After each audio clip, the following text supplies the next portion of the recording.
মানুষের জীবনে উন্নতি লাভ করার জন্য তিনটি স্তম্ভের প্রয়োজন হয়। প্রথম স্তম্ভ শিক্ষা। এই শিক্ষা আমাদের জ্ঞান প্রদান করে।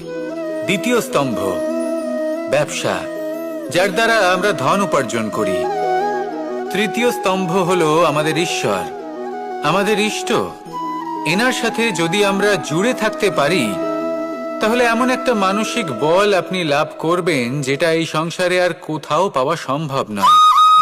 কিন্তু মানুষ অনেক সময় জীবনে এই তিনটি স্তম্ভ লাভ করা সত্ত্বেও সামনে অগ্রসর হতে পারেন না।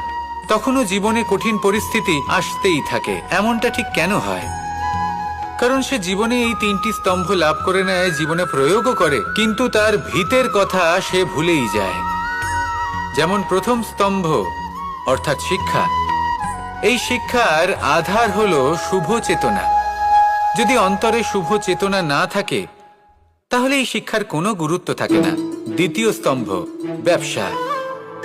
পরিশ্রম করে উপার্জন করতে হবে, এই কথাটা আমরা সবাই জানি এবং সবাই চেষ্টাও করি। কিন্তু ব্যবসা করতে করতে আমরা এটা ভুলে যাই আমাদের ব্যবহার কেমন হয়ে পড়েছে। এই ব্যবহার যদি শুভ হয়, তাহলে আমাদের উপার্জন আস্তে আস্তে একটা স্থির জায়গায় এসে পৌঁছবে।